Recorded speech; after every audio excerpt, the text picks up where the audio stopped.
Hello, my name is Hamlet Dobbins, and this is Memphis Material, an oral history project chronicling the stories of the visual arts in Memphis, Tennessee. Memphis Material is a podcast celebrating the personal histories, the intimate stories, and the studio practices of some of the people who help shape the creative landscape of our city. These unedited interviews are all recorded at the Memphis Listening Lab, an archival gem located in the majestic Crosstown Concourse in beautiful Midtown Memphis. The website for Memphis Material was designed by the wonderful Brian Dixon. Now, we don't really have sponsors for these programs or these interviews, but if we did, today's episode would be sponsored by sitting down with people that you admire and respect and listening to what they have to say. I do not carve out enough time in my day to sit down and visit with people and talk with them and ask them questions and listen to what they have to say. And I'm so grateful for this project, for the Listening Lab, and for the artists who come in and share their stories with me. Today's interview is the second of two interviews that I did with Lester Julian Merriweather. This interview was recorded on April 20th, 2024. And in the spirit of it being an unedited interview, as all of them are, truth be told, every once in a while, I will cut out a part where I sound like a total idiot. But for the most part, unedited. And so in the spirit of that, there is a passage in here where Lester talks about his frustration with the bureaucracy, the process.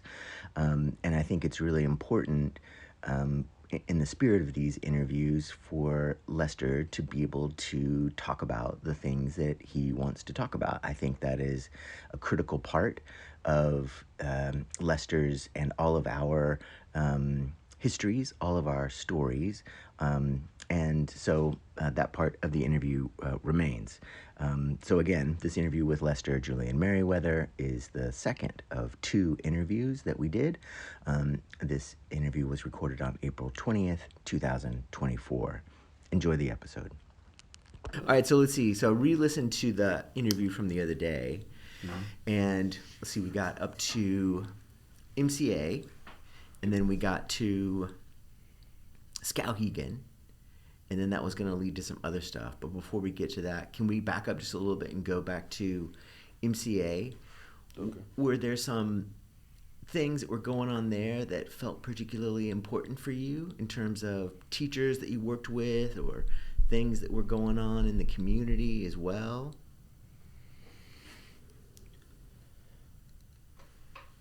I think I definitely know that I learned a lot from the way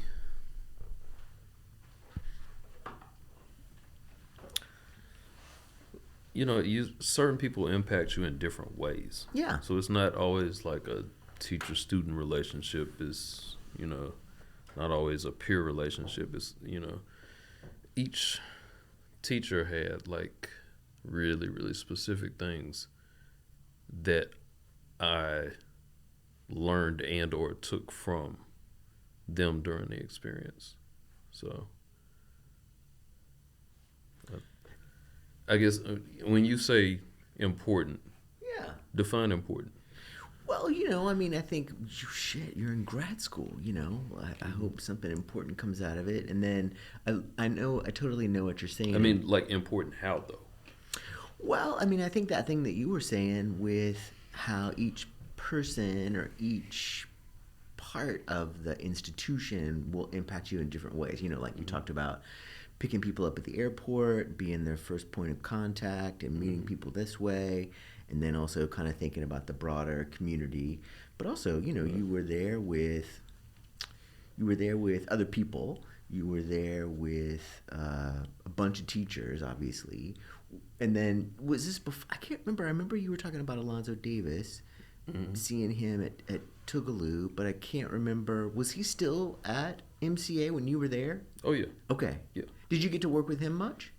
I mean, I know he was more in an administrative role, but... Right, but there was a personal relationship where I knew I could ask him certain things that I couldn't ask of other faculty members for like very specific, mostly racial reasons. So if you want to talk about MCA, most of those experiences with my teachers were negative. Like the vast majority of those were negative. I can point out more of the positive experiences than all the rest of it. Nona Bolin was a relatively positive experience. Glenna Park, Dennis Sexsmith, and of course Alonzo Davis. After that, it's a wash. Like it's a lot of ugliness. Now, what was important about, because several people have mentioned Nona Bolin in terms of her impact on their time at MCA.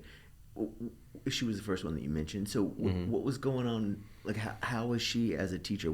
How was she impactful? Nona introduced me to writers that I was not familiar with through the previous schools. Like, you go to Jackson State, you don't learn about Derrida or Luce Irigaray. You know, you don't learn about those writers in that program. But being introduced to a lot of those writers through her, I think that was the substantial part of our engagement. She was relatively free with listening to ideas of the students and didn't necessarily discount their interpretations of the same material. So, yeah, that was her impact. Okay, that sounds good. And what classes did you have with her? They were history based, but writing, understanding theory. I honestly, through grad school, I can't remember most of the actual names or designations of the classes. But it's weird. I remember them from undergrad. Okay. Grad school, it was the way it was structured. Those classes felt more fluid. They were whatever the required classes were. It was almost like those history classes were your electives, and then your studio practice is the meat and bones of the degree you're trying to achieve or whatnot. Yeah, sure. So, okay. You know. And then what about art historians? Who were the art historians who were there?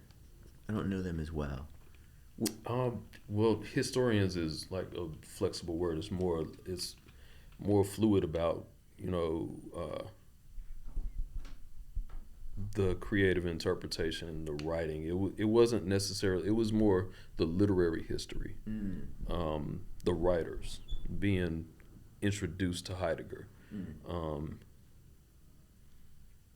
Yeah, so I don't even know what that designation is. Okay, so part of me is super curious about this because I don't know anything about Heidegger. What and that name is a name that gets mentioned a lot. What is it about those particular writings that impacted you as someone who's never read any of that? That was pretty much it. Like the fact that I had never been introduced to this material, and then all of a sudden there's this philosophical, quote unquote philosophical thought behind work, but it's also like a lot of times within graduate programs, people use that type of shit for a crutch to be like, oh, I can contextualize any bullshit I'm making to be like, oh, this now has meaning because some dead white poet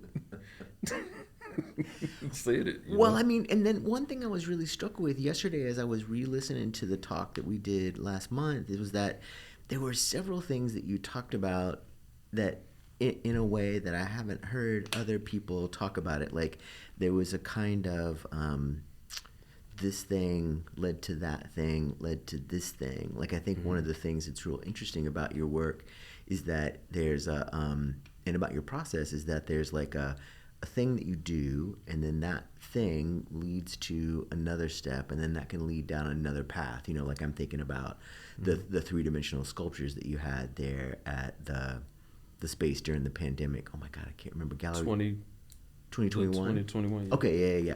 I mean, I'm thinking about those and thinking about how like before when you were talking about being at Skowhegan, you were saying there was something about the tranquility of the place that made you sort of fall back in love with the simple drawing line and sort of thinking about that. And there were a couple of other things that you mentioned that you were like, and then this led to that. And it seems like one of the things that is really great about your practice is that you don't keep it narrow. I mean, obviously, if anybody keeps it narrow, it can be kind of boring in the long run. But it seems like you're particularly experimental, but also in terms of being open to where something will lead you. And then, of course, that made me, earlier in the conversation, you were talking about both your parents being educators, and then also being curious people in general. And it seems like, as a teacher, for me, one of the things that I cannot teach students is to be curious. Right. And it seems like that's something that you've always had. Does that feel that way for you? Oh yeah, absolutely. Yeah, the practice itself, I feel like it's funny when I think about an image of the nature of work that, as much as I have a conflicted relationship with that Snobble Basquiat movie, just seeing somebody being in the studio and being able to lay this canvas here and stretch out that canvas and walk on it and then put three more against a wall, that little short, less than a minute montage of thinking like, you know what, I don't have to just be working on this thing. I can be working on something else. And it can just so happen that that work can take, a three-dimensional form. That work can be the time I'm spending working in a sketchbook. It could be any one of those things. But if it's just one of those things, that might get static for me. Mm-hmm.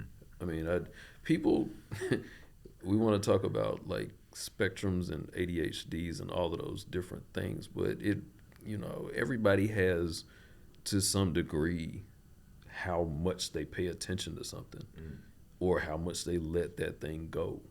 And, it's going to have an effect either way. So I think my practice really does hinge upon being able to be free enough to think about multiple things while, working on one thing. And you were talking about some of the things that you've been reading. Is reading a part of your typical life? Like, do you bring things from the literary world into the studio? Is that something that's a part of your component?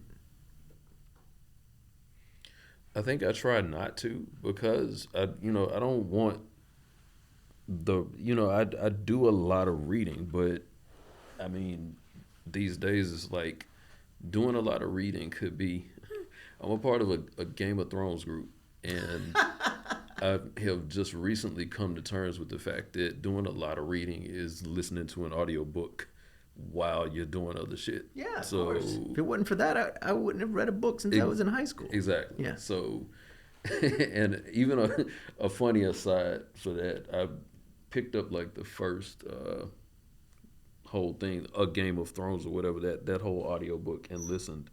And for having seen the whole thing, seeing that literally they got through 33 discs and only got through like a season and a half. And it's just like going from that and then being like, okay, I at some point I'm gonna purchase the next set, but let me just see what's out there on YouTube, and listening to somebody just reading that shit, and like their cat interrupts them and it's funny as hell because it's not the polished HBO version. It's hilarious. I've been like trying to listen to the next, I guess it's a Clash of Kings or whatever it is, right. The next set, and I got through like 2 hours of people trying to read it, and it's not like the production value. So I say all that to say, reading has become subjective, because it's like the articles you pick up along the way and have 30 tabs open in your phone saying, right, I'm gonna read this at some point. Right. But to bring all those things into the studio, I think would be, it's a conglomerate of ideas, but it's also a conglomeration of ideas, but it's also like, I got these things I want to work through in my studio that are devoid of any of those outside voices. So I think there's even a balance there. And then just like for one more second to be back at MCA, like for me, one of the things that was really powerful about... Oh, we could spend a lot of time at MCA. Well, I mean, we got so much stuff to cover, Lester. Yeah. So thinking about, like for me, for grad school, like I remember my undergraduate experience, most of the stuff, the art historical stuff that I was exposed to was from my studio teachers, you know. And then when it was in grad school, that was when I was taking art history classes, you know, with a capital art and history. And that was like totally expansive for me because part of it was like the people who I was there with, who were teaching, were really like maestros of these sort of specific areas that I had never even thought about before. What about with you? What about the exposure, and for me too, just spending hours and hours at the library in the bound periodicals looking at like Parquet and, you know, things that I would not normally have access to, and just sort of giving myself that time to rummage through those magazines. What about for you? Was grad school kind of a time for you to bring in a lot of things? Yeah, I had a list of things that were important as far as, you know, things that I felt like I needed to absorb into what it is that would improve my practice the whole time. But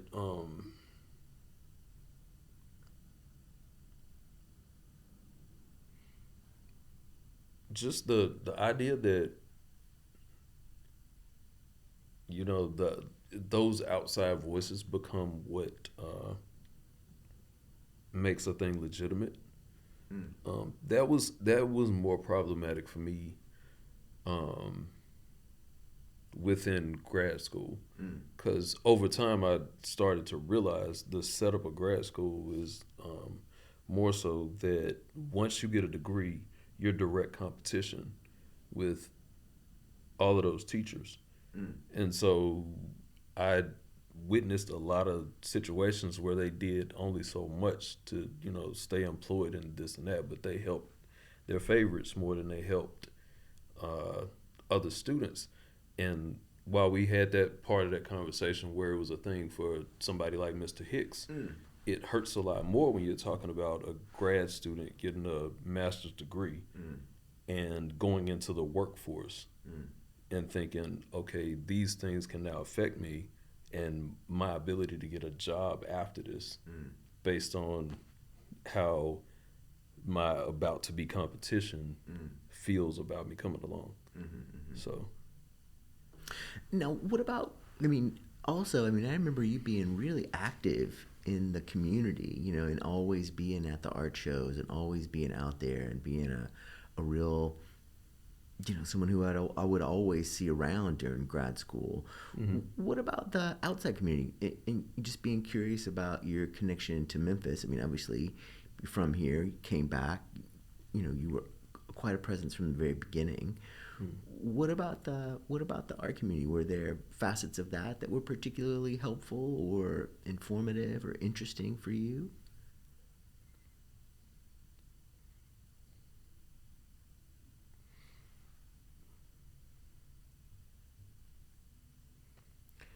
Memphis kind of has, I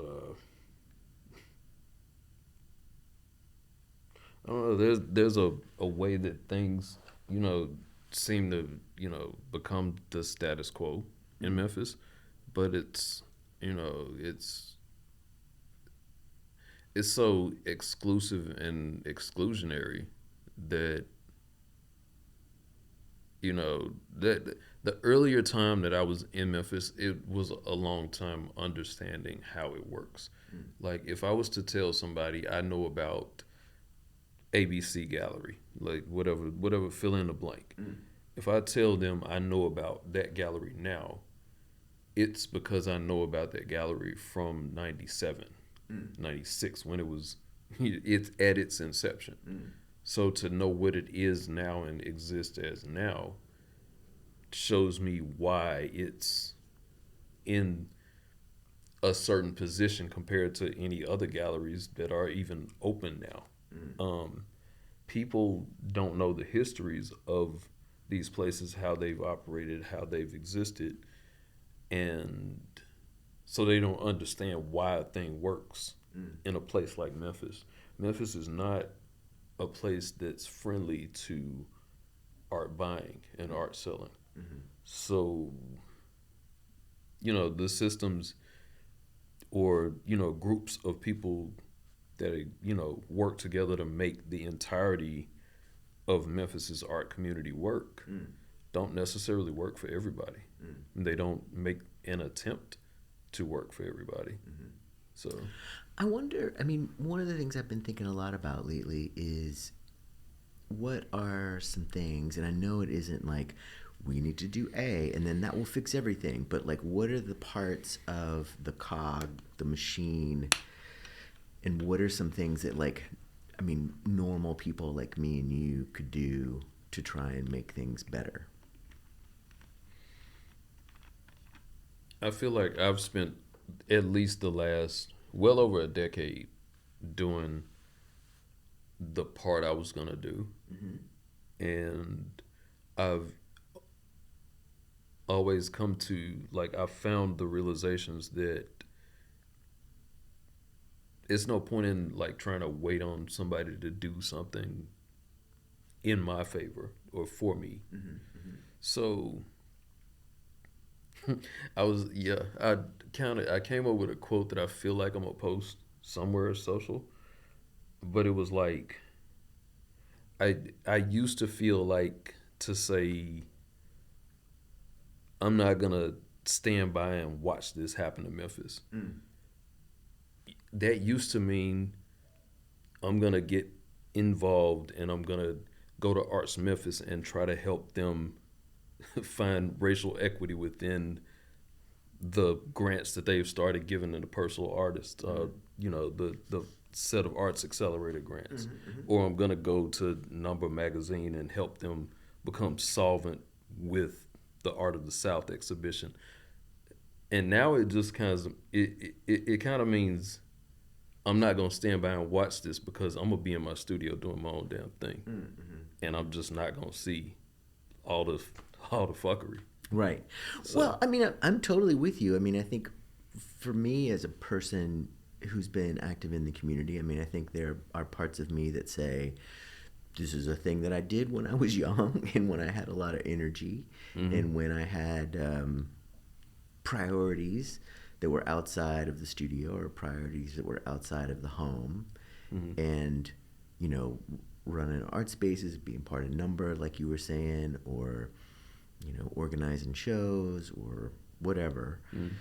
And so like those were things that I was kind of thinking about. And then recently, when I came back from Rome, I was really sort of not eager, but I was sort of I found myself in a place where I had to sort of rebuild myself and I had to kind of rethink about who I was. And this project was something that sort of came together as a thing that felt like it was an important thing for me to do and something that I could do and feel honest about it. And so I totally know what you're saying, like for sure we have these pendulum swings. I'm curious, like thinking about the work that you did when you were talking about that decade or so, and you touched on a few of those things. For me, that you being involved in that Arts Memphis Accelerator grant was really important. It was you and who else? I know Macy Craddock was the person who I think was in a position to spearhead it. And I say that, very specifically in that way, because there's a certain thing about access and a certain thing about like who gets to make these choices and when they decide like they're gonna quote unquote make a thing right for individual artists in town. But there's like a decades long history of those ideas just being, kicked around or kicked down the road. And so, that time was very specific, but I think it's not even about the participation in the project. It's the moment, I guess, within the, second and a half cycle where I decided if they were planning on racially stacking it every single time, then I wouldn't participate. And so it was literally like here's my 2 weeks notice in one day, and fuck it. And so from there, they took the hint, and things have been more so. Well, before they disbanded it, I guess I don't know what's happening with it now, but they had to change their process because it wasn't equitable. As much as they wanted to, feel like they were doing a great thing, it still wasn't equitable in any form or fashion based on the goals that they claimed to set out. When you set a mission statement for how you're going to do a thing and improve it, when you stray from that, you've already, you messed it off with a whole year's worth of people who will have to wait again and again and again until that process becomes equitable. So it's so much of waiting on things for somebody to decide for things to be equitable in Memphis that people who miss out on everything get exhausted, and then wonder why they leave for better places, not even greener pastures, but actual better places that treat them better and value them as artists, not as something outside of the resources, So.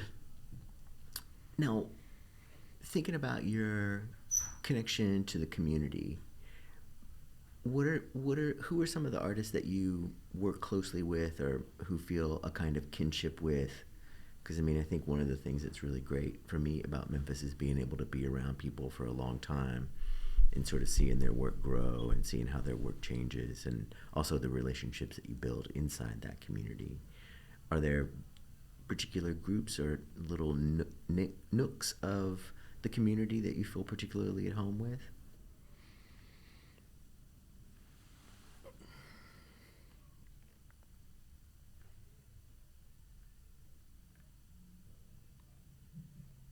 Not really. No, not really. There are people, people like Vitus, who I've known for years. He's not actually, from Memphis, but he has such a large connection and presence, and that has benefited Memphis. So Vitus would be a person. Derek Forger.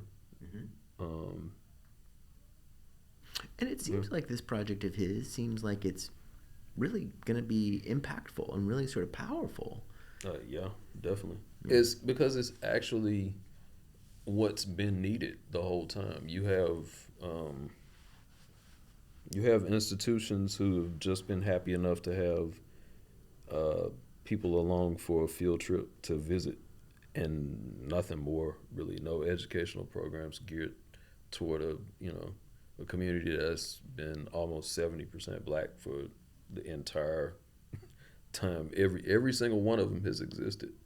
But yeah, so this thing is actually going to be addressing people who have been excluded the entire time, and that's, I think, the biggest difference in what's happening with the CAM program.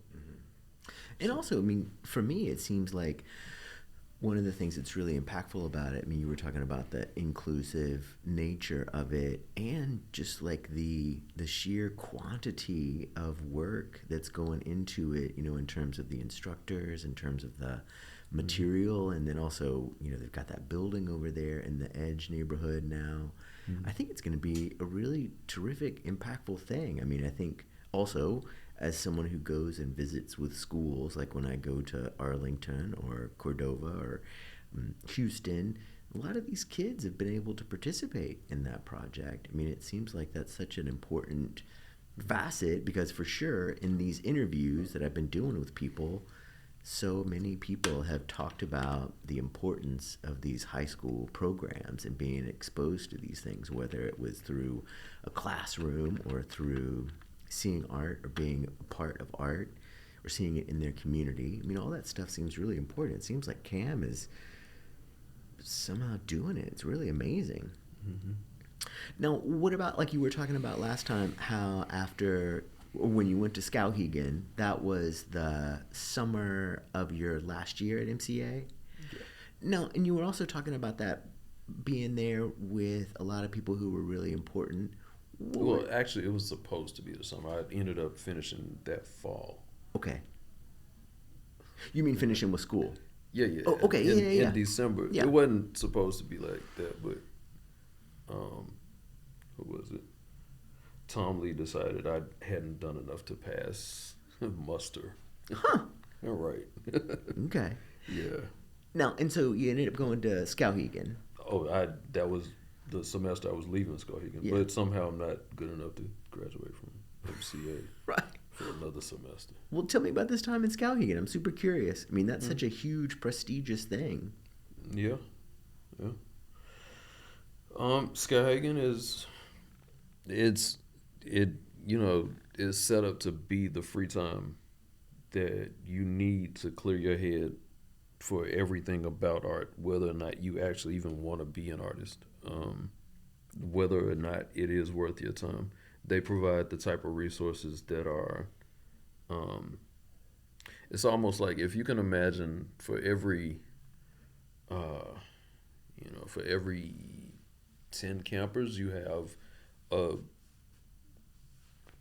famous to semi-famous person who's so connected with the place. They're either on the board of governors or they're, very famous alumni. Mm-hmm. So they have no problem rotating and bringing in the type of resources.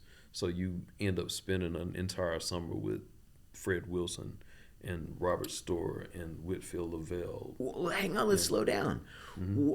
What was did you have time with each of those people, and what was that like? As much time as you wanted. What was that like? I mean, give me some stories. Give me some lowdown. No, they became very human. Mm. Like you get to know these people, and that's one of the special parts of Skowhegan is like it humanized people, like people who you thought were amazing. Sometimes they ended up being like, oh, okay, that's just who they are. Mm. Every day we're seeing these people, and then on top of that, the other part of the resources was they brought in even more people it was probably because they were so busy within their careers that they only had this window to come in and visit for like a few days, so every week it was structured like that. So even as 65 students come in worldwide, it's also the same on the other end that they like decide this canvas of teachers, whatever you want to call them, instructors, mentors, teachers, party goers, whatever you want to call them, whoever they are, they come in and you spend the time that you want to spend with them. On top of that, it's the historical nature of it is that they record all of those lectures that the keynote speakers come in, the visitors come in, they record every bit of it.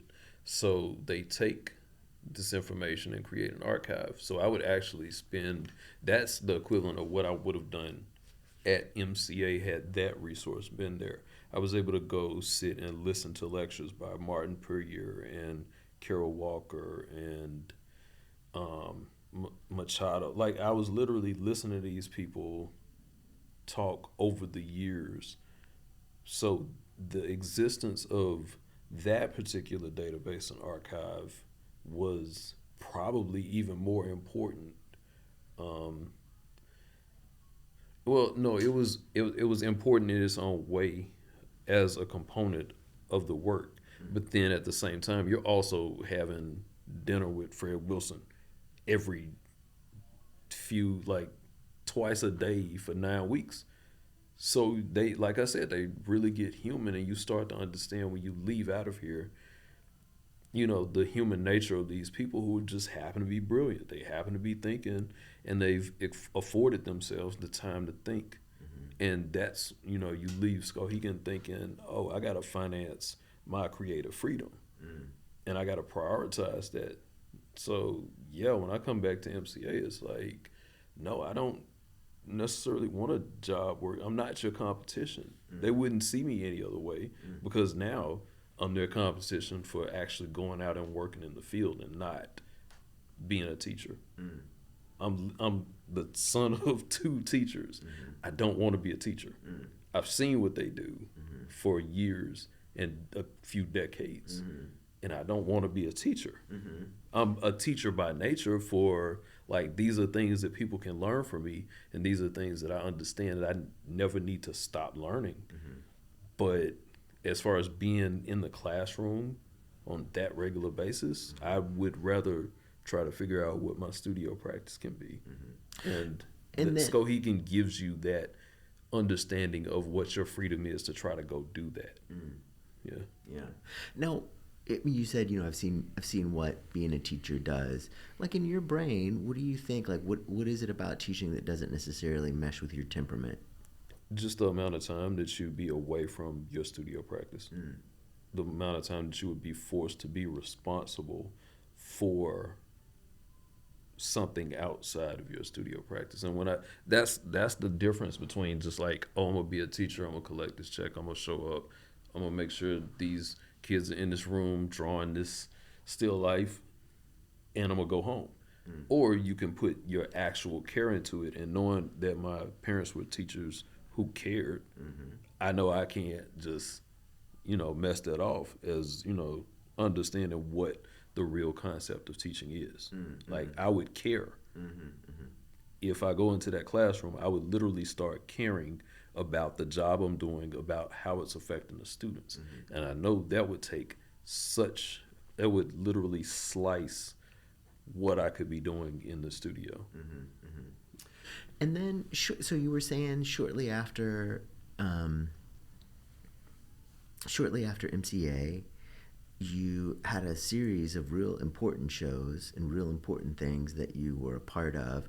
I'm super curious. I mean, I know that one exhibition that was in Poland was like the first exhibition of African American artists in the history of Poland. Did you get to go and see this show? Oh, absolutely. What was going on? Tell me about this. I want to know all about this show. Yeah, it literally had like the U.S. consulate and all of those connections.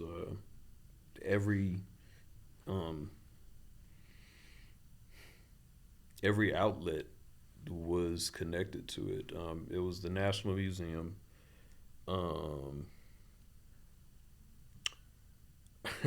time there was fascinating because it was like most of us, not even most of us, I would say a portion of us traveled there. So we're talking Xavier Simmons,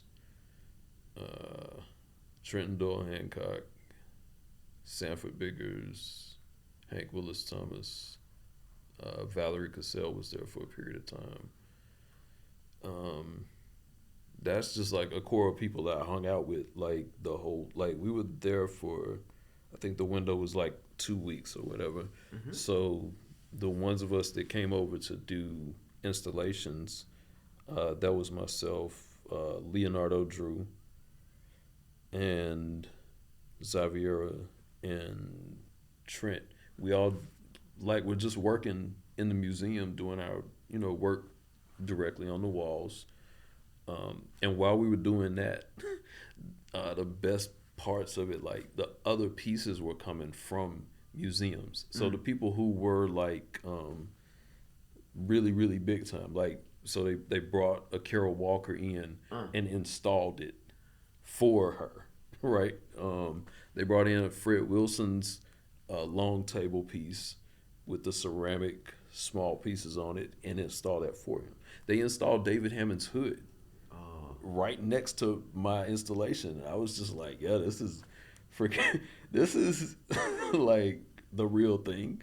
It's so funny. That's one of the pieces that I teach a lot, It's a special piece. Haven't seen it. It's just like, piece. It's so simple. You know what's goofy? I wanted to stick my head in it and take a selfie. I wanted to so bad. I didn't do it. I promise I didn't. But it was literally on the wall. It was like 30 feet away, because the place was actually also huge. Like the gallery itself was like, it was a really large old museum. So this hood is like, it's over there almost like that. on Step Brothers when that drum is calling. Da, da, da, da, da. It's like hood is right over there. I can stick my head in it and take a selfie. But as I looked up in it, there was wiring that holds the thing that keeps it in place. So I'm like, it'll be really messed up to get up in here and get something stuck and not be able to get. And then so that's like another scene from Step Brothers. Right, that convinced me not to do it. So, that's funny. But yeah, so that was amazing. The thing about Poland too, I think their history makes them really, really sympathetic to people who've been oppressed. And so they really, really treated us in a very loving and special fashion, which was amazing. I don't know that I would travel or have traveled anywhere else where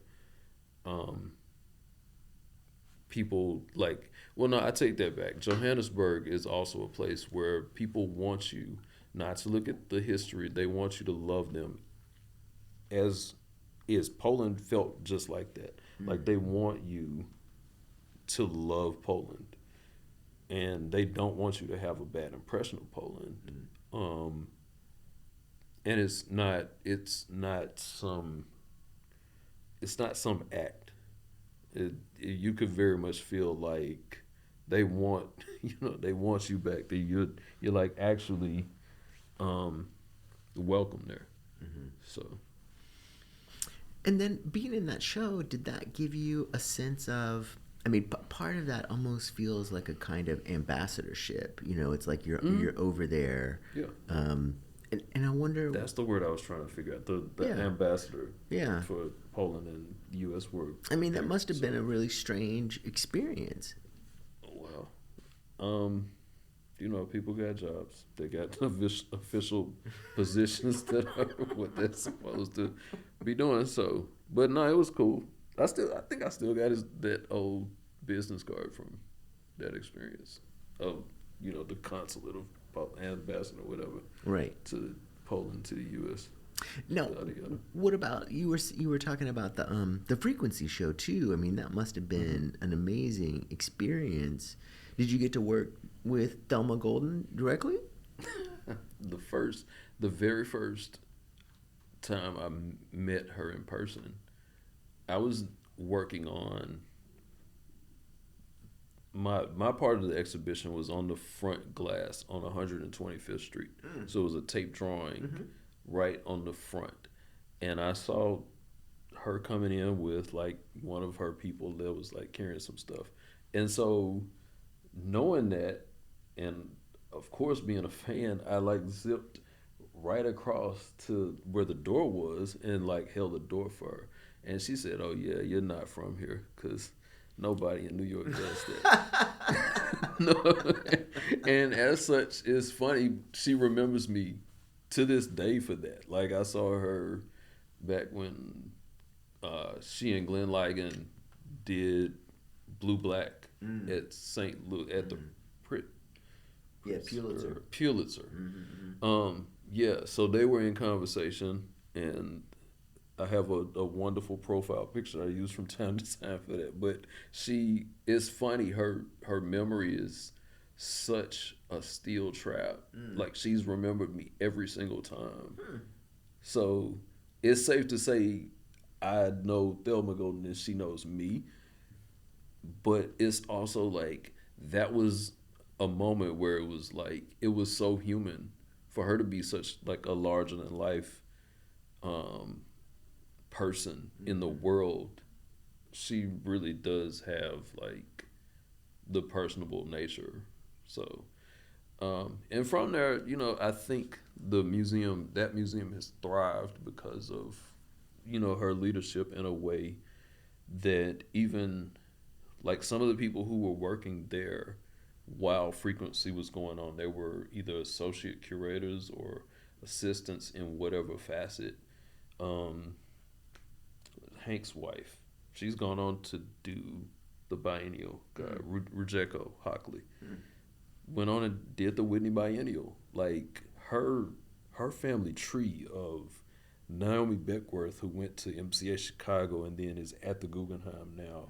Lauren Haynes, who has had like 5 major museum and public art jobs since then. Like Christine Kim, who went out to LACMA and is now at the Tate. You know that. You know the people, the Tate London, the people who've the seeds that have grown into other directions. That's absolutely inspirational. So, yeah, no, I know Thelma Golden. And so thinking about the Frequency show, I mean, that was also a really huge show. I mean, not just for you, but in terms of like, and then also for the institution. I wonder, I mean, will you talk a little bit about some of the things that happened around that show? I mean, I'm sure that there was some kind of panel discussion or some kind of outward facing component to that, or some kind of aspect that might be behind the scenes. That's museum stuff. The most fun thing that happened was a party when everybody pretty much got in town. They set it up to where we were invited to a party at a collector that's, I guess, maybe was a board member or something. I wasn't privy to like keeping up with those really, really specific people that weren't like Thelma Golden and Naomi, Christine, but then there are other people who are like board members that just because you're not in New York and not going to, and that's a component we should talk about, like actually going and visiting these places and seeing these people in person. But so at this apartment, which I don't even know how I dare call it an apartment. It was literally the size of a couple of houses. It had art on every wall, like every freaking wall. Like the smallest things were like the Carol Walker glasses. That set was just sitting off to the side somewhere in the same room with a Carrie Mae Weems and like all of these, photographic things. And it's just like, I think one of the people was like, he has no idea where he is. And Dale Willis was like, he knows exactly where he is. And so like the room is Mark Bradford is like, Karen Olivier is telling you, hey, this is Mark Bradford. It's that type of room. Like every single person that was in the show, along with several people who were in freestyle that just came to support just because. That was amazing. And so it was like you're seeing the generation that had the first iteration of the show, and you're now with the second, like I guess it's almost like the second cohort. And here we are in a F-word fraternity that is just perfect. And now you can say the same way with my practice at MCA of getting to know these people. You just now all of a sudden know these people, and now that's the bigger picture of Skowhegan is every person that I wanted to stay in contact with over time, I've stayed in contact with, and it's never been like, oh, this is such and such, and they were just on the cover of the New York Times magazine, or that's them, and they now have a solo show at the Brooklyn Museum. It's like, oh, hey, what's up, Lester? And that's the bigger picture of a fraternity that is as large and expansive as Skowhegan is.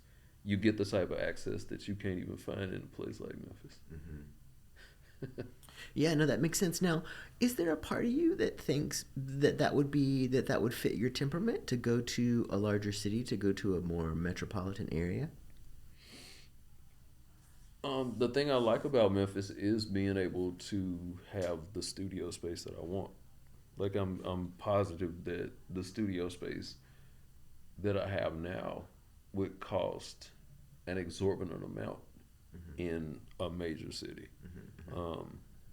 I'd be best to like make that whole like ease proposition to be like I can get close to a major city and find some land and build a shell warehouse and go to work in that way. That's exactly literally what Trenton Doyle Hancock did. And meeting him actually, like you said, the experience in Poland, we became friends enough to where he was like, when you're in Houston, come look me up. And so that's like an indirect, between that and also him being one of those people that came back with the Studio Museum. So you see these people over different connected times, and he became like the inspiration for what my studio should be. Oh, it's a beautiful chaos, large canvases, pieces, collections, things, colors, like all of the things that you would want a studio, well, that I personally would want a studio to be around me to inspire the work itself. Is, that was, an afternoon with him and some ponchos, and, that's, the human experience that a place like Skowhegan breaks everything down into is something you can't recreate in another place. Or I guess maybe another residency. I don't know. I haven't been to another one after that one. So, and they always, the one piece of advice they gave you was like, don't just go to residencies just to go for the name. Get the experience at the different times when you need it in your career. Because it's not just necessarily, I need to jump from one to one to one and get famous or whatever. Sometimes you need to figure out how to go to a residency and take time away. I think my approach to my studio has always kind of held on to like keep that space separate to be able to work through, whatever it is you're working through. Keep the studio space separate from the home. Absolutely. Yeah. Absolutely. Home, I mean, it's not even just like the present. I honestly wish I could have that type of a space where it's like, here's your home, and then your studio, maybe even if it's close, it's in a whole other building or a whole other wing or whatever you want to call it. But yeah, to do what I do, I definitely need those two things to be way separate right now. So yeah, there's something about that commute. They can kind of get you. The time in between. Yeah, they can get you in the headspace in terms of being there in the studio and making that transition. Now, thinking about the studio, you mentioned that. What's your studio routine like? Like, how do you? I mean, what's your typical day like? I mean, aside from starting with coffee and water. Of course. Is one of the weirdest things about trying to work through the type of place Memphis is you have opportunities, probably mostly elsewhere, and then you have people who try to kind of find their way into your time in ways that... You mean like people being like, hey, let's go get some pizza? Or you mean why don't you join this board? Or exactly. That's it. That's it. Well, why don't you join this board? Why don't you help us out? You got to get better at saying no. I bet. Don't believe me. Those sweet believe me, people I have, absolutely. At Urban Art Commission, one of the new guys, Travis, he was a grad student of mine, and he was like, "Man, Hamlet, do you think you want to be on one of these committees?" And I was like, "Travis, go back in that director's office, and there's a board in there that says, 'Do not ever call.'" And my name is on there, because what's going to happen is you're going to find me in one of these moments where like my blood sugar is just right, my caffeine is just right, the antidepressants are just right, and then I'm going to be like, of course, Travis, I would love to do that. But then when it's time for the meetings, I'd be like, dude, I'm not going to do it. I just can't do it. No. If you need anything else from me, you let me know, though. Exactly. Like, I'll be at your shows. I want to see that. I'll be at the openings. I stopped doing that. That's the other part. So here's the thing. I've been asked to come to a lot of these kind of, I guess it's like, oh, we're going to such and such gallery, and then afterwards we're going to have beers at Wiseacre. And I'm not even going to lie to you, the weirdest part, it's not even just a race thing, but it's kind of like if a lot of these places weren't, I know that some of these organizations are simply asking for Black people to be there so that when it's time to get their funding, they can say, oh, we have a diverse crowd. But I look at these same people and realize they're never around when it's time to ask, do you want to come and get some resources with me? Mm-hmm. Do you want to get some of these resources that I get from showing that I have black people at my exhibitions or this and that? And then afterwards, it's like, oh man, I want to pick your brain. Let's get some beers. Like, for what? What am I going to gain from that constant way of being in Memphis? I'd rather be in my studio. I mean, that must be so complicated, Lester. I mean, you know, like there's a part of me that says, man, I bet there are people out there who would just like to hang out with you, you know, but I know that like there's also a part of you and that's suspicious of that kind of thing. And then I think, man, that's got to suck for you. It doesn't have to be about suspicion. It's not. In fact, it's definitely not about suspicion. It's about, when was the last time you asked me to come get some money with you? Right. And I keep realizing that's never. And I see, like, I realize myself, I've helped enough people in this town to where when I turn around and see them, like, being like, oh, I was in charge of this project that, you know, we did several murals in this space for these artists, and I think to myself, like, I really just got you $20,000 to put your thing in somebody's museum or your works, and you know, I got that to your pocket from a foundation, and you didn't even think to be like, oh man, I got this mural over here. So I started to realize that shit doesn't work both ways. And so it's okay, and it's much more easy for me to be like, well, I'm working on what I need to work on so that I'm gonna be okay. That Memphis has softened that, they've softened that wall up, and I don't feel like I even gotta run through it anymore.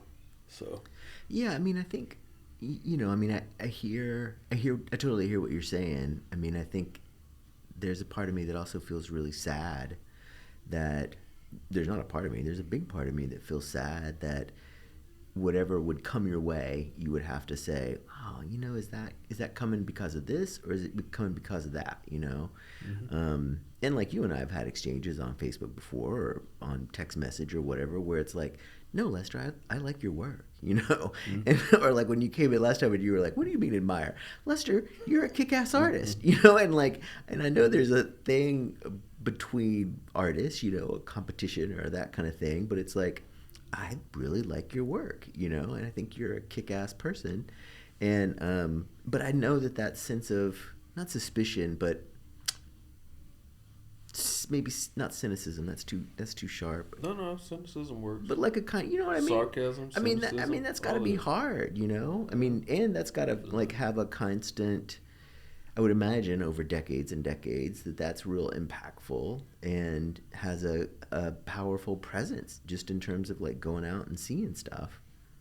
Yeah, that's the main reason. Like the last exhibition I actually went to was Melissa and Kevin and Birdcap, because I like all three of them, love them. Yeah. And I literally decided, I don't care what the crowd is, I'm gonna get one of those plushies.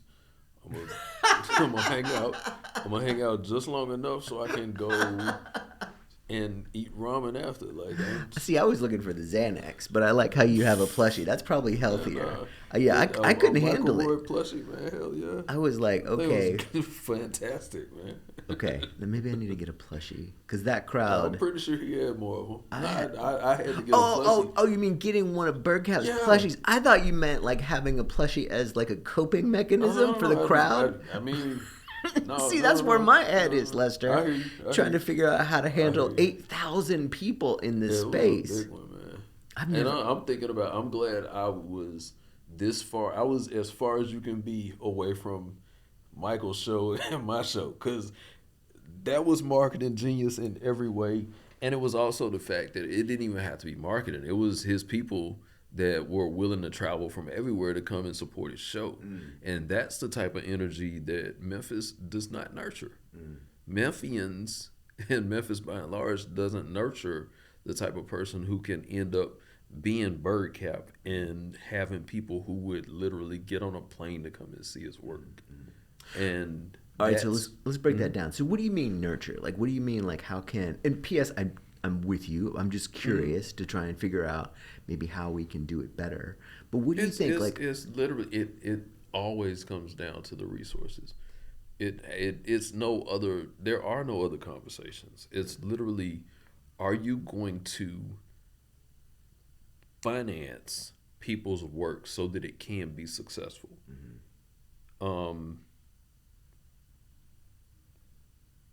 Is that going to go across the board for the people who need it the most?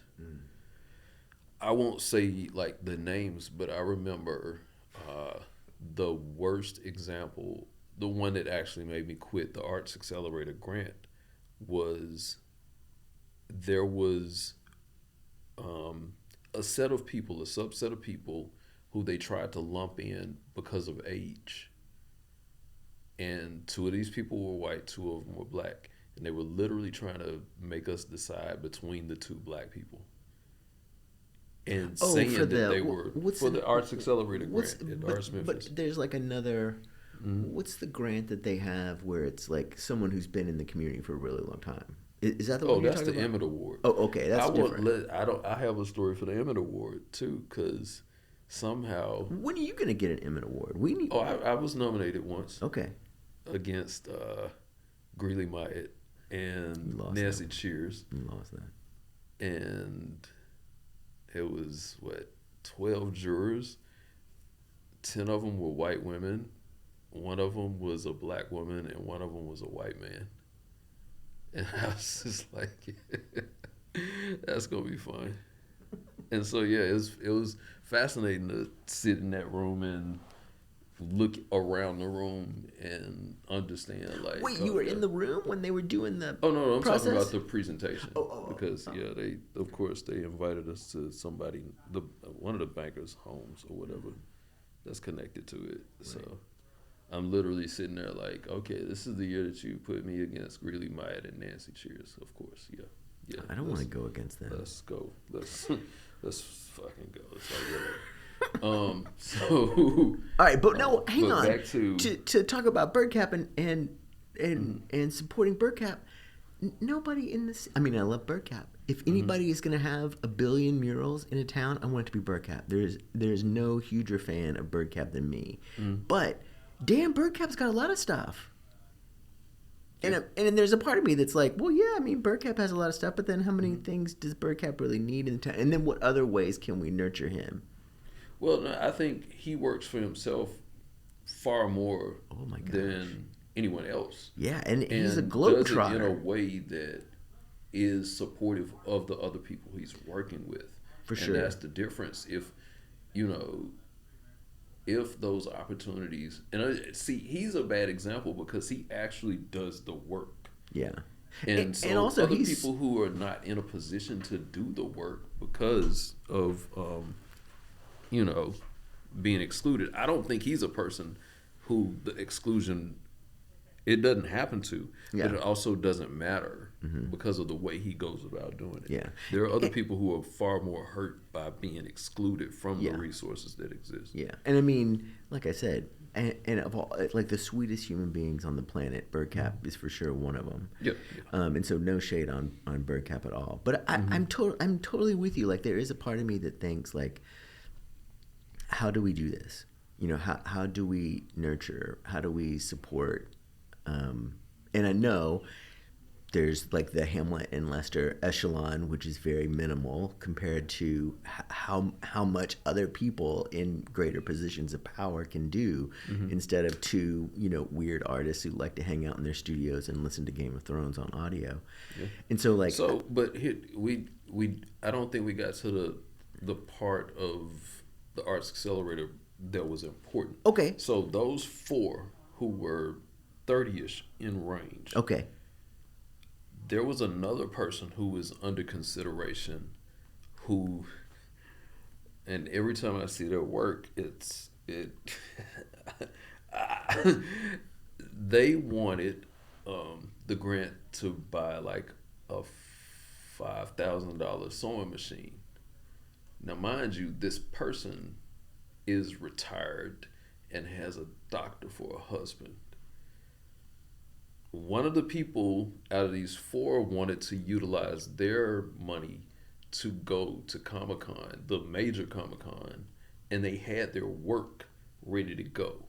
Just so happens to be one of the black people who they were asking us to decide between because their age was the same. But these other two, they never considered. You know, they tried to lump it in and say we have four people of age. But then you have someone over here who literally does not need this $5,000 to get this sewing machine. Right. And they end up winning it. And that's the day I quit.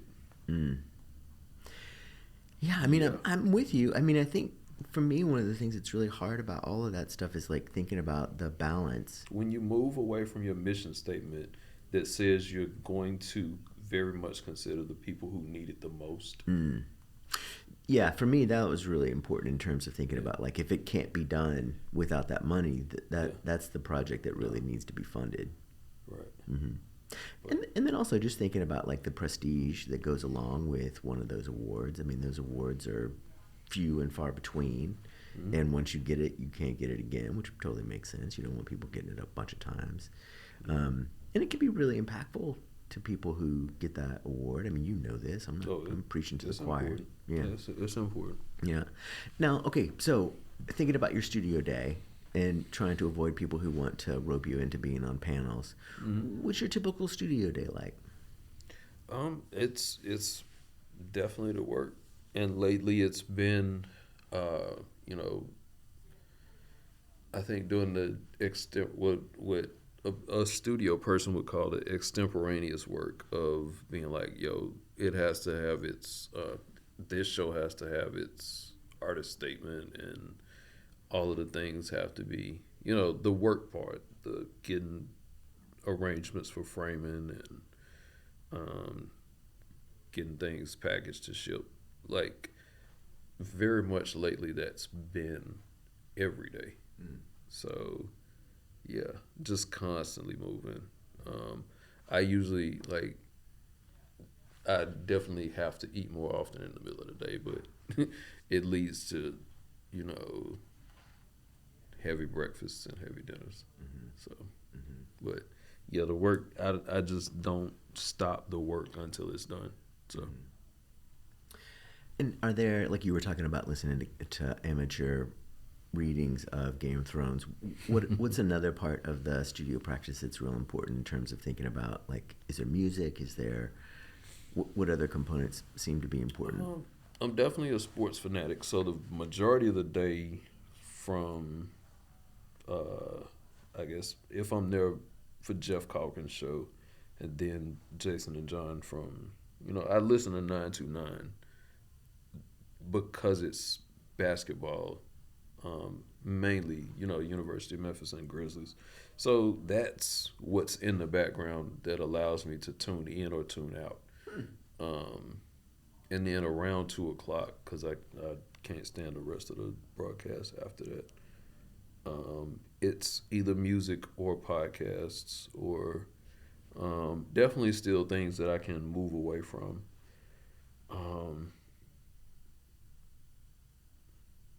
Yeah, I listen to the occasional. I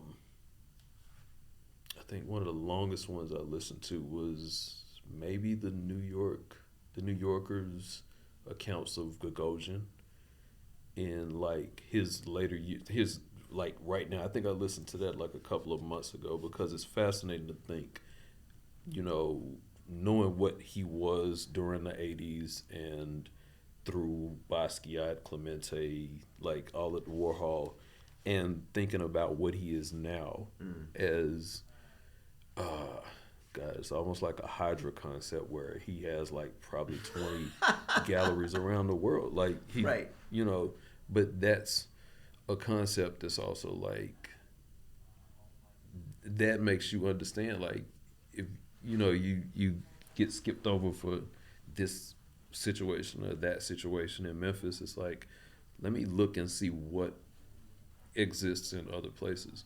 So listening to a podcast like that is like getting clues along the way as to what I need to be doing in other cities, what kind of places. So those type of podcasts. Charles Gaines has done like 3 different major projects in New York. So listening to or reading, several New York Times articles that he's put out lately. So it's, it can be background. Listening to a lot of Art 21, those types of things. But I can also tune in and be like, yo, stuff that can go in and out and not interrupt the practice of whatever it is I'm making or chemicals I'm mixing to experiment on transfers and whatnot. So, yeah. And then you were talking about those Art 21s. I mean, for me, those things are such wonderful resources. They're sort of bite-sized. You can Perfect capsule. listen to a bunch of them, and then also they're really great for students. Students seem to really respond well to them. And then it started, I mean, of course, like anything, it starts, and there's just a couple of them, but now it's like hundreds. I mean, it really is this sort of massive volume. That's such a great resource. Are there ones in particular that stand out to you as being ones that you really like?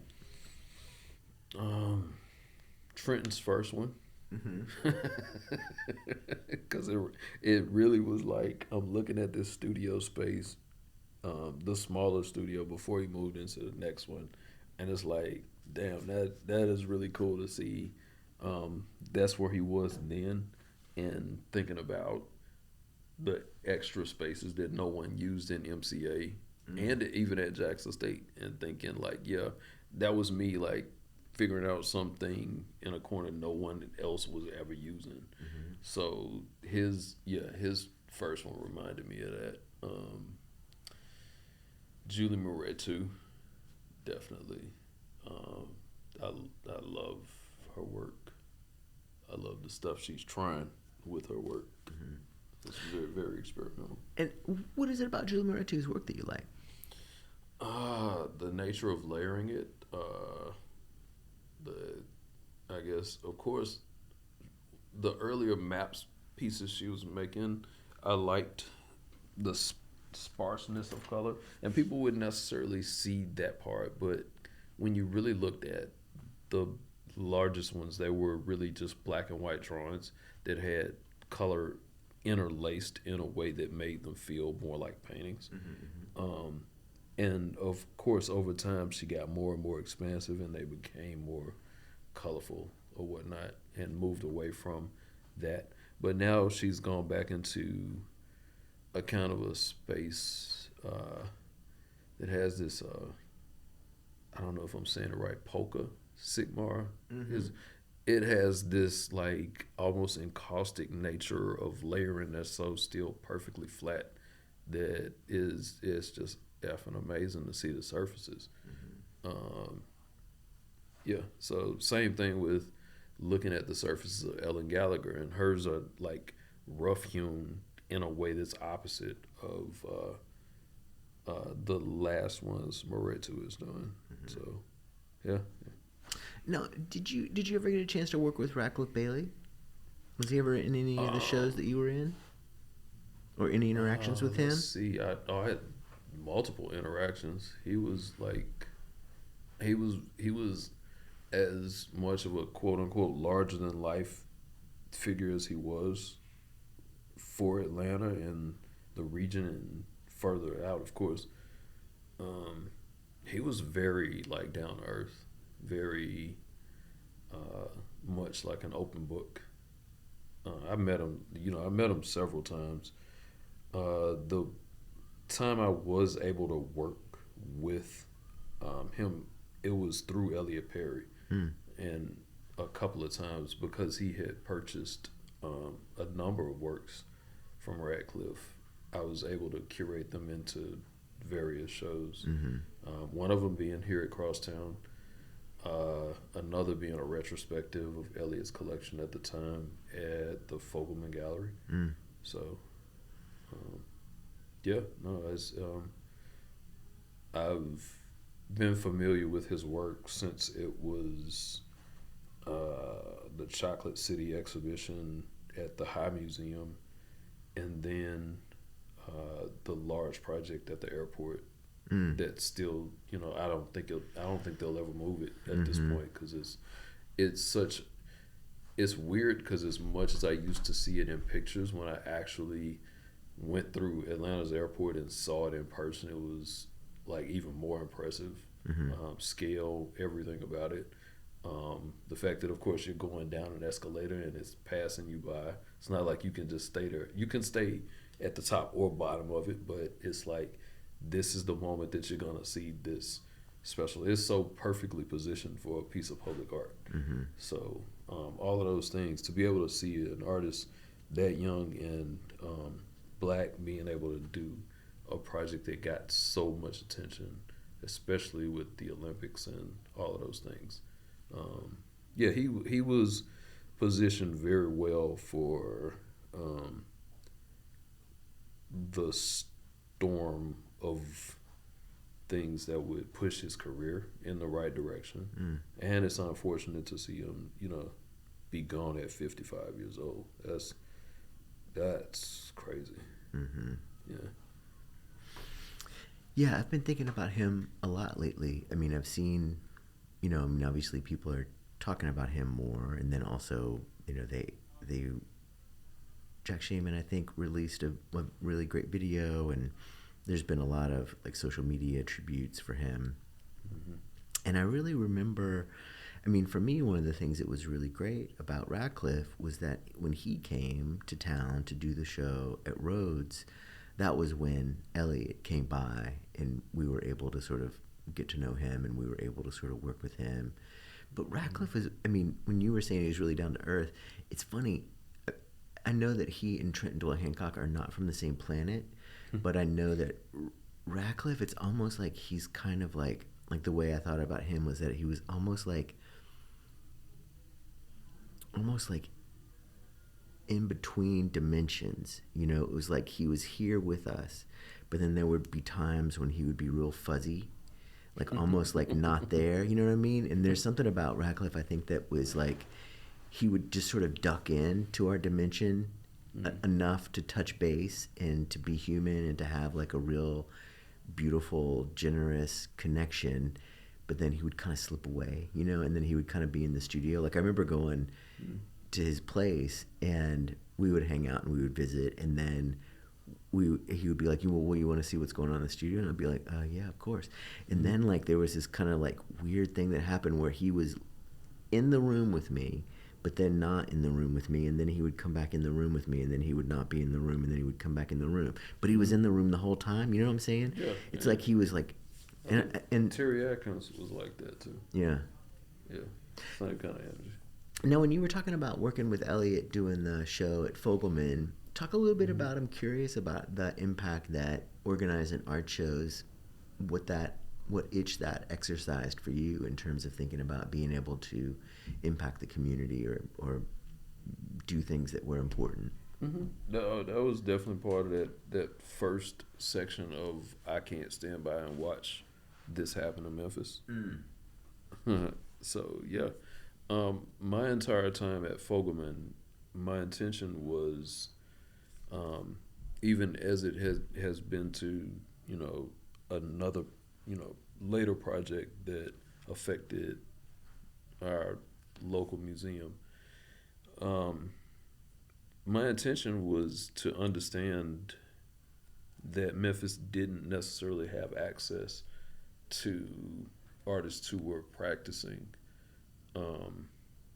especially artists of color, black artists, Latino artists that were practicing in Memphis. So I made a concerted effort. Like I think the very first video exhibition was Xaviera Simmons, Derek Adams, and Wanda Ramundi Ortiz while working with the University of Memphis. And that was with the smaller space that they had called the Jones Gallery before they did their renovations and opened the Fogelman space. But every intention was to balance both race and gender, considering even especially the faculty exhibitions had been mostly white male. So I just decided for like the first, several whatever rotations we had that it was going to be everything else. But I think the only person that I think Stephen Allman was a student show, and Chris Minor was a early faculty show, but we balanced that with like Tam Tran. So knowing that, and it's interesting to think about somebody like Tam Tran who never had the desire to be like that type of artist, but was in the Whitney Biennial. Just moments like that make you understand like it's a much wider, broader, swath of people that's working that never get to show at the University of Memphis or never get to show at the Dixon or Memphis College of Art or the Brooks. And it was like, I'm just gonna make shows that change that. Saya Woolfolk, Jordan Eagles, representing very specific LGBTQ plus issues. So yeah, that's where the work had to be. I don't want to talk about the way it ended because that would constitute the third time I was fired from University of Memphis. And they were all like really effed up reasons. Whether they were, well, no, I won't get into that. I won't get into that. Well, I mean, I totally understand that. Man. But I also totally understand, like, I know a lot of times people feel a kind of need to establish a record, or establish a kind of public acknowledgement. But I totally understand your reluctance to do that, or you're not wanting to do that. That's totally fine. We don't have to cover anything you don't want to. But I mean, I think one of the things for me, thinking about you being there at Fogelman, is that it was really important. I mean, that's such a valuable space, and it, now we're in this horrible position where we don't have a curator there. But you were really doing really great work and things that were real important there.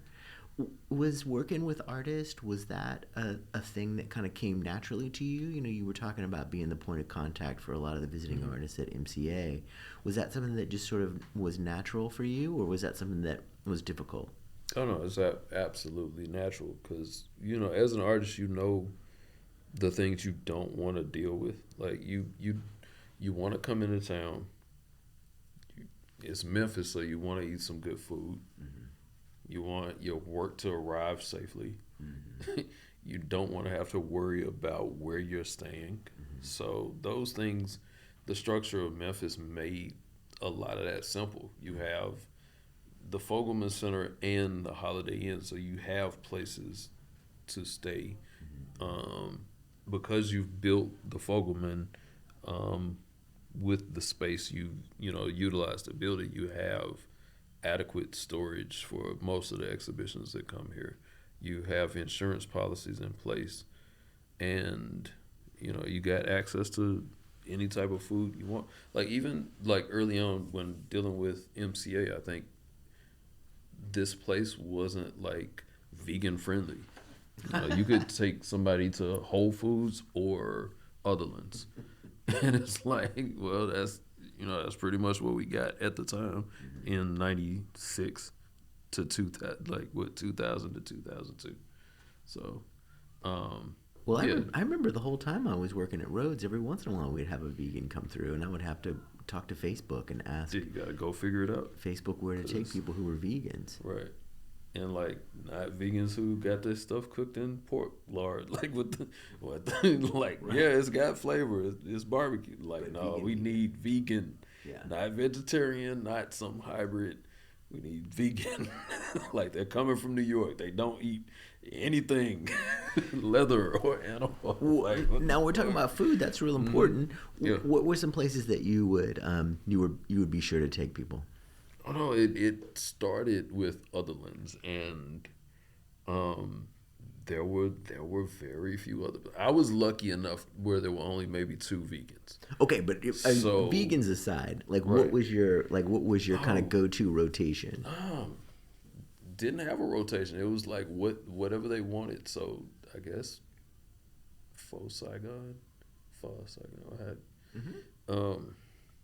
Golden in India, things that were in the proximity. India Palace.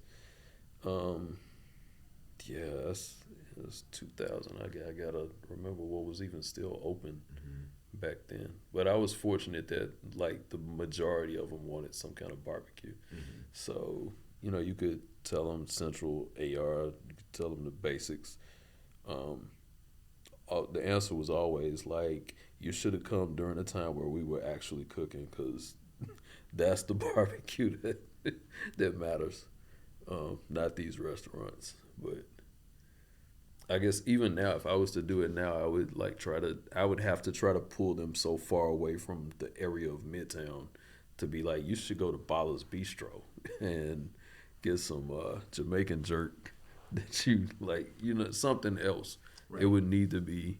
And Memphis is so much better as a restaurant city now than it was in 2000. So yeah, it's a whole different thing. Now, what are some other places that you take people when they would come into town?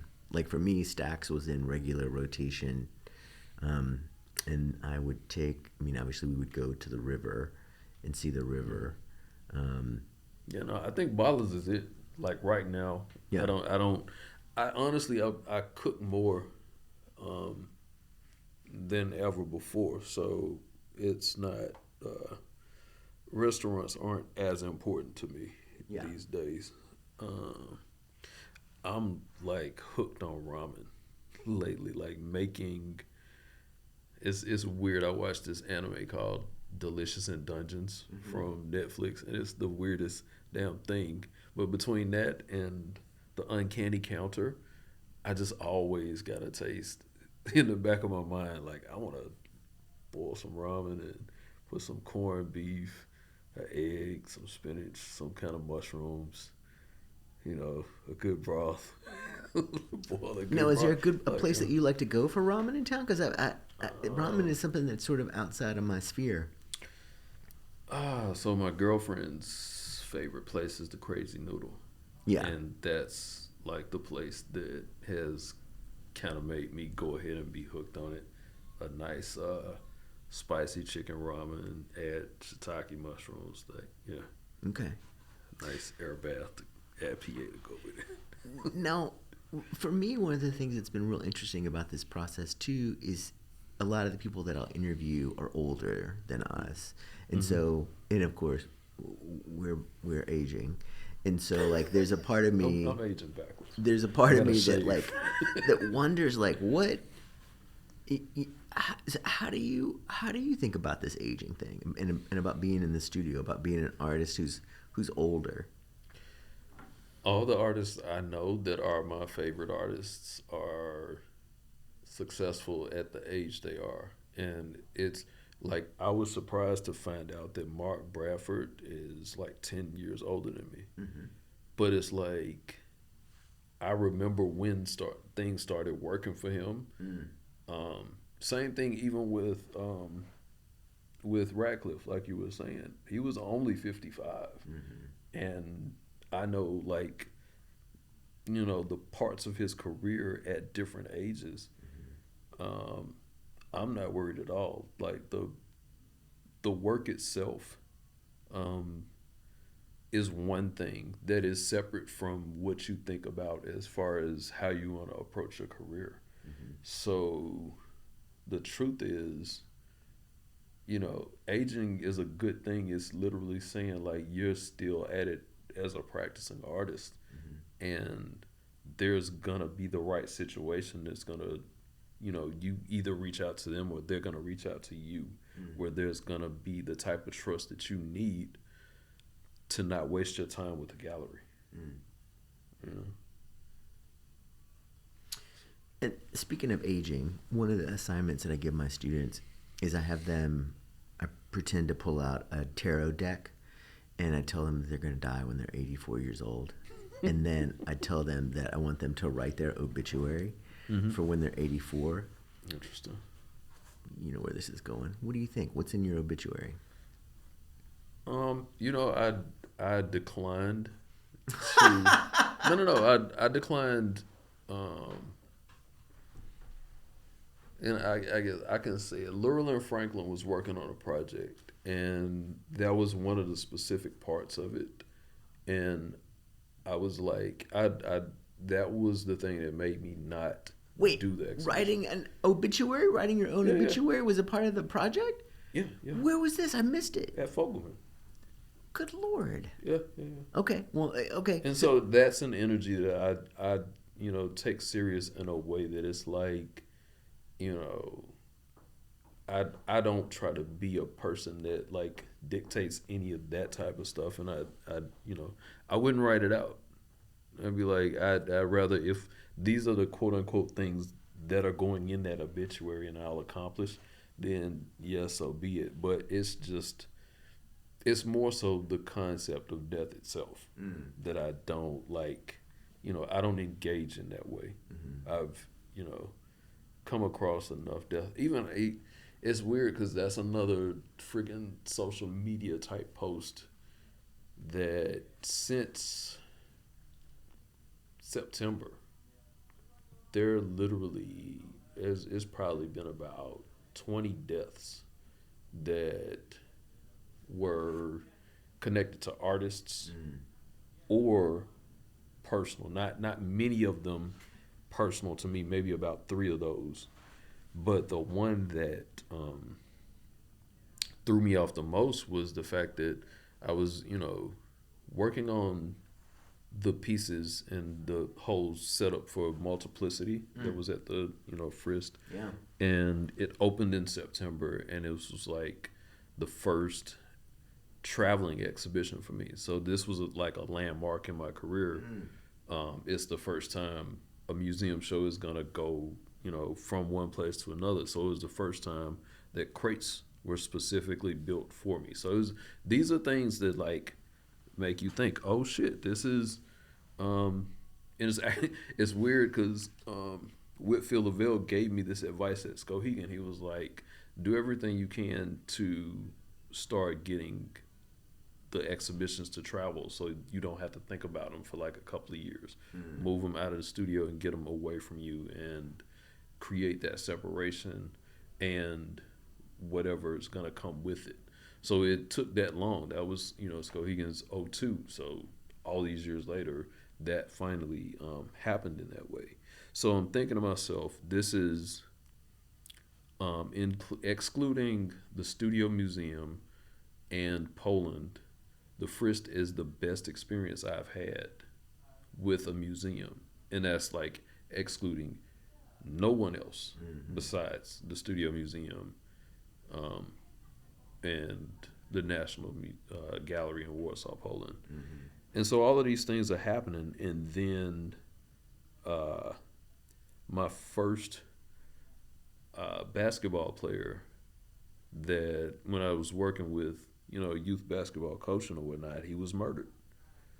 And so from there, he was 28 years old.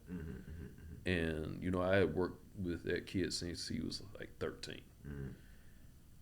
And like literally back to back after that, it was like Radcliffe, and then it was Luther Hampton, and then it was Larry Walker, and then it was, just a bunch of others, and even to this last one, Faith Ringgold. And it's like those, took that. It really is. It's hard to say it took a toll, but it really made me check out. Like after Cortez died, I checked all the way out, and I was just like, you know what, I'm on cruise control, and to a certain degree, still am, and it makes it easy to like not worry about other things and go into the studio. And you go back to talking about aging. I made it past 28. Right. And, I'm looking at it, and here's Radcliffe at 55. I'm knowing he didn't think 55 was gonna be his number, but that's why I decide not to talk about death in that way because it's real enough. Yeah. Without imagining what it could be. Right. For me personally, Yeah. No, that makes sense. I mean, I think, and then I probably should have said too that before I give my students that assignment, I also have we talk about that. There's a chapter in Questlove's Creative Quest. You have the book? I've seen it. It's really good. There's a part of it where he talks about how for every album he and the Roots make, before they make the album, he'll sit down and he'll write the review of the album that he wants to get. Interesting. And then he makes the album that would warrant that review.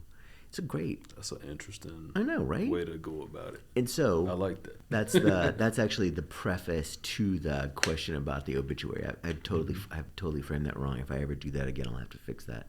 But no, that's so that's a better way to frame it. Yeah. So the way we think about it, I mean, for me, the thing that it makes me think about is that stuff that you were saying earlier in terms of the activity, the stuff that you did, the stuff that you do. I think still to make the community a better, stronger place. I mean, I feel like part of what we want is obviously for people to talk about the work, but we also want people to think about the stuff that we did in the community.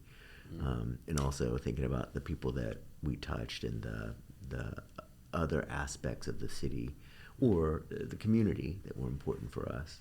Yeah, I think at this point I'm like, I'll do it by example. I think the only artist that I probably look up to as far as the way their career is going in Memphis is Derek. Oh, good Lord! Yeah. No, I would want his career. Be like Arsenio and Eddie. I want your career, Eddie. So yeah, no, it's a big drop off after that because I'm looking at the career as a whole, and aging, of course, does play into it. But I know I got time because, like I said, Mark Bradford is like, shit, is he 60 yet? I think he's 60.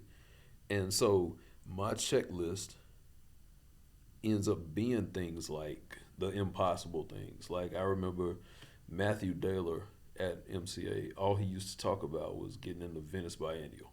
It's literally the only thing he wanted to hit. That was his pinnacle. That was his Mount Everest. Like, I want to be in the Venice Biennial.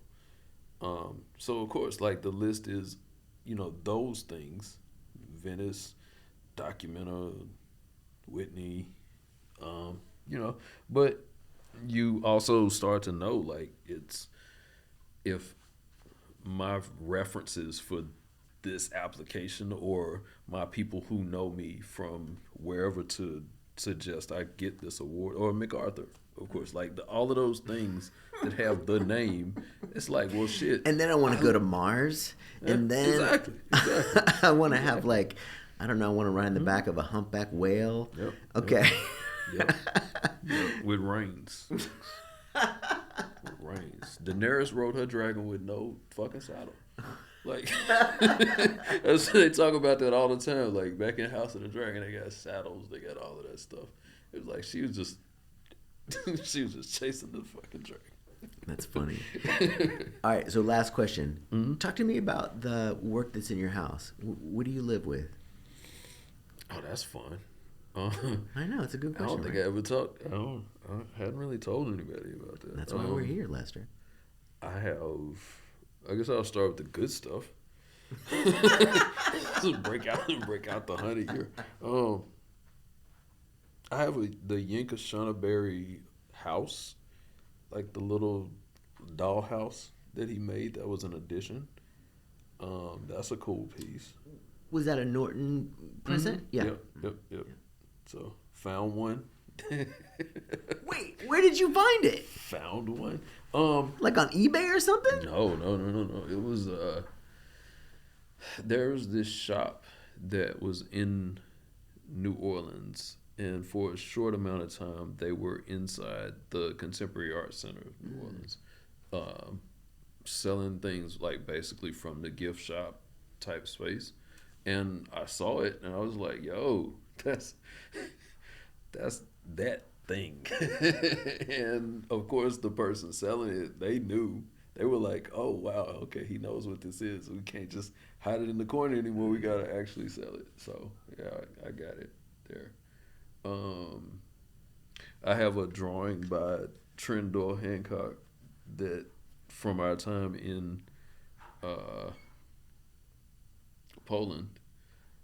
I remember telling him about some drawings that he did right after the biennial that he was in, and was the youngest artist at the time to ever be in there after Basquiat. So, just a quick aside, a friend of mine, Matt, was in the graduate program at Tyler with him, and for like the weekly critique, he brought in the stuff that was going to be in the Whitney, and so Matt was like, "The fuck are we gonna say about this? Like, it's gonna be in the Whitney. What are we gonna say? It needs to be bigger. You should use more red. You can't say nothing." So yeah, after I was telling him about some pieces I saw in New Orleans during a White Linen Night, there were these drawings because there was this whole exhibition of Texas artists that were in the Whitney Biennial. So it was like 8 of them, and they did this show, and I remember laughing and telling him about these pieces and how hilarious they were to me. And he just made a small one and wrote a personal note on the back of it and just gave it to me. I was like, that's sweet. What the hell? So, yeah, those are my 2 favorite pieces. Oh, I got a drawing, a print actually, the original lithograph from Murray DePillar's Aunt Jemima suite, and he signed it personally to Lester with respect. And I was like, yep. So the stuff I have, I'm just like not letting go of it. I'm never letting go of any of it. But accessible things like the cards, Adrian Piper's cards that she had. There was a stack of them at the Brooks, and I helped myself to a couple of those and framed them up. So, yeah. She had like 2 different versions, and like, yeah, definitely got those and framed them up and held on to them. Like one day there won't be any of them, so I got a few of them framed up. Yeah, things like that are like the crux of my favorite parts of, what I got in the house. And then what about, you got local stuff in the house? I have my mentee, Shariah Hill. Wait, how do you know Shariah? That's my mentee. She worked in my studio for like... Really? Yeah. I did not know that. Yeah. About a year and a half. Speaking of the sweetest human beings in the planet. Yeah, absolutely. She just got like, I don't know if she posted it on Instagram. Yeah, that's my piece. She gave me that's the piece. She is so sweet. She's just like one of the sweetest students I think I've ever had. I love her. Absolutely. Yeah. Oh, that's cool. Okay. All right. I like, I'd like having good people around me in the studio. So anybody who's worked in my studio, they would be like, oh, he's the best boss ever. And I'd just be like, yo, I appreciate the help that I'm, receiving from y'all being around. Like, yeah. So. Thinking about that, we got like 3 minutes. What do you think? Was there anything that when you were driving away last time you were like, oh shit, I forgot to say this? Or when you were driving here today, you were like, oh my God, I totally got to get this in here. I do remember thinking about Empire Strikes Back. We never finished talking. Okay. the very last thing, the funniest thing, it's not even funny, but it's like, so the end of that movie was supposed to be when Luke fell. According to George Lucas, when Luke fell from the bottom of Cloud City and was just latching on with one hand, that was supposed to be the end of the movie. He was supposed to get dropped into the Millennium Falcon and they were supposed to fly off. Yeah. None of that. He got a handbag and we're looking at the fanfare and looking out the window and have hope, and they said they're going to go get a hand, and none of that shit. Yeah. It's literally supposed to stop right there. Yeah. I could see that. What do you think? You think it was one of those things where they did it, and then the audiences were like, "No way, you got to give us something else." They would have. They would have treated it like the last season of Game of Thrones. Oh my god. They would have, because they were like, what? Like, they would have been all the way back then. That's why they felt like they had to soften it for that audience. Yeah. But now they could totally do that. See, And be like, there's a podcast I want to "Holy do, shit." and it's just bad mouthing that last season of Game of Thrones. Oh, don't do it. It's enough of that. It's so bad. enough. But then there's It's another a saturated podcast. market, bro. There's another podcast I want to do where everybody just gets together and they just nerd out and talk about how much they love Martin Puryear. Okay, I'm down for that one. Have you seen that? Have you seen that interview He has the career that I want. Have you seen the interview with him and Theaster Gates?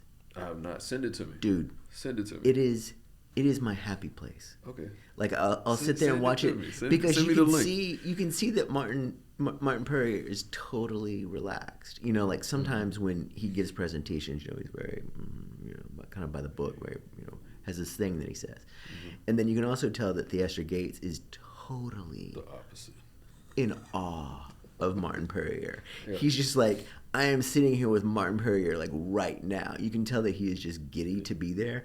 And there are several moments where Theaster Gates is stunned by Martin Puryear's casualness. Mm-hmm. There's like a couple of little things that Martin Puryear will say, or it'll kind of be like this like little I don't know, drop in the facade, and you can tell that Theaster Gates is just beside himself. Yeah. It is like the Martin Puryear fan club meeting. Yeah. It's so he- so good. He has the career that I wish that I got. I wish I could Well, just duh. have like the best work going, Yeah. and just not have to worry about any of the outside anything. Yeah, He yeah. melts my heart. I love him. And he's also one of those people where I'm just like, God damn, look at that. That is so good. You know, and It there's is, just like every time. And then that Every thing you were single saying where time. you were like, Mark Bradford's like 10 years older than me.